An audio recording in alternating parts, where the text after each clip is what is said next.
Olá, meninos e meninas! Iremos iniciar agora a nossa 18ª aula de Programação Web.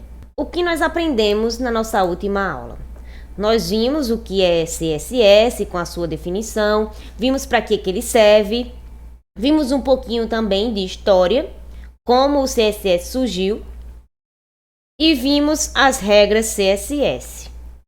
Hoje, iremos começar o nosso estudo através das categorias de valores CSS. Existem os valores absolutos e os valores relativos. Os absolutos não dependem do valor de referência. Já os relativos dependem do valor de referência, como as medidas em CSS em porcentagem e em. No caso, seria esse elemento aqui, o que pode ser observado no exemplo que vamos ver a seguir. Neste exemplo, nós temos os valores absolutos e relativos. O absoluto é aquele que é aquilo e pronto. Já o relativo depende de um valor de referência, como no caso este valor aqui, certo? Que a altura vai ser 2 vezes o valor de referência. Então, os valores CSS podem ser agrupados em 8 categorias. E que categorias seriam essas? Seriam palavra-chave, número não negativo, número com unidade de medida, número não negativo com unidade de medida, string, notação funcional e casos especiais. Então, agora iremos iniciar pela categoria de palavra-chave, que está expresso por um string pré-definido nas especificações. E um exemplo típico para este caso é quando usamos a palavra-chave para definir cores, conforme o exemplo que eu trouxe aqui para vocês, certo? No caso, esse red, aqua e teal seriam palavras-chave para as cores. E essas cores estão previstas em especificações para o CSS3, certo? Aqui nós temos outros exemplos de palavra-chave. No caso, italic define a fonte em itálico e uppercase define texto em caixa alta.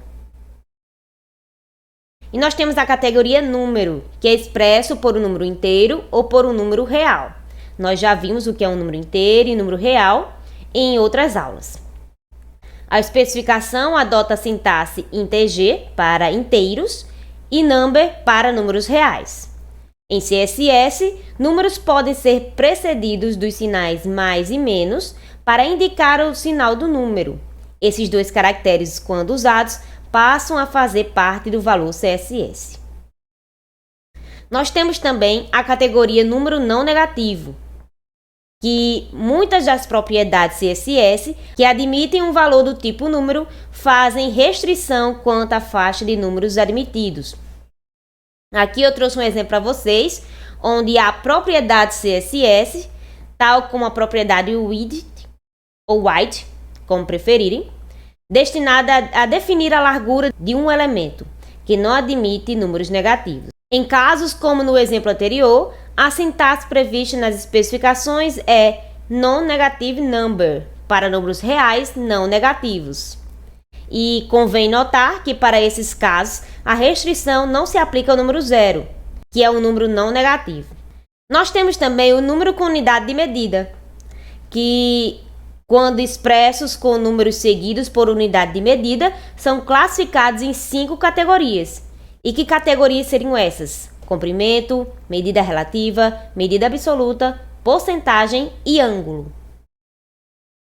Comprimento refere-se às medidas horizontal e vertical. A sintaxe prevista para designar esta categoria é length. No caso, seria esta aqui. Um valor CSS que usa essa medida de comprimento é formado por um número seguido de abreviatura para a unidade de medida. E aqui nós temos os exemplos de comprimento, que seria 14px, 12em, 18pt. Se o número for 0, a unidade de medida é opcional, apesar de não ser recomendada. Então, a única exceção é na sintaxe de definição da posição do primeiro frame de animação CSS. Frame é algo que vamos ver em aulas posteriores, certo? Então, neste caso, a definição do frame deve ser 0%, sendo obrigatório constar o sinal de porcentagem depois do valor zero. E aqui temos a categoria da medida relativa, que é aquela cujo valor é determinado em função de outro valor para uma propriedade que lhe serve de referência.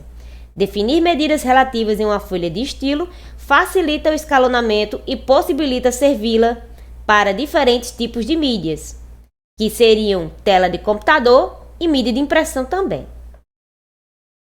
Então aqui nós temos um quadro onde podemos ver algumas unidades de medidas relativas ao CSS3, certo? Eu trouxe aqui a unidade e aqui esta unidade está relativa no CSS. No caso aqui do em, está relativa à font size do elemento. O x aqui está relativo ao valor x height da fonte do elemento. Px está relativo ao dispositivo de renderização e assim por diante. Então aqui nós temos a medida absoluta, que é aquela cujo valor é determinado e fixo. Essas unidades são úteis para uso quando se conhece as dimensões físicas da mídia para a qual a folha de estilo será servida. Então aqui nós temos um quadro exemplificando essa medida absoluta na CSS3, certo? Nós temos a unidade in, cm, mm e pt. E cada unidade dela possui uma descrição. No caso do in aqui, seria a polegada. No caso, uma polegada significa 2,54 centímetros. cm significa centímetro. mm significa milímetro. E pt é o ponto, onde um ponto é igual a 1/72 polegada. Nós temos também a porcentagem, onde o formato para definir um valor em CSS em porcentagem é o número imediatamente seguido pelo sinal, que no caso seria este símbolo aqui, que é o de porcentagem. A sintaxe prevista nas especificações para designar esta categoria é percentagem, que seria este aqui, e as porcentagens são valores dependentes de outros. No caso deste exemplo, depende do valor do tipo length. Nós temos também o ângulo. O formato para definir um valor CSS em medida angular é o número imediatamente seguido por uma unidade de medida angular. A sintaxe prevista é esta aqui, angle. E aqui eu trouxe para vocês esse quadro para exemplificar as unidades de medida angular em CSS. No caso, nós temos o deg, que na descrição temos o grau, grade, grados, rad, radianos e turn tem volta, né? Aqui na descrição. O que nós aprendemos hoje? Nós vimos categorias de valores CSS. No caso, nós iniciamos pelos valores absolutos e relativos e vimos as categorias palavra-chave, número, número não negativo, número com unidade de medida, onde foi visto o comprimento, medida relativa, medida absoluta, porcentagem e o ângulo. Nós vimos definições, finalidades, para que eles servem. Vimos também exemplos de cada um deles, certo? Aqui nós temos as referências. Por hoje é só e até a próxima aula.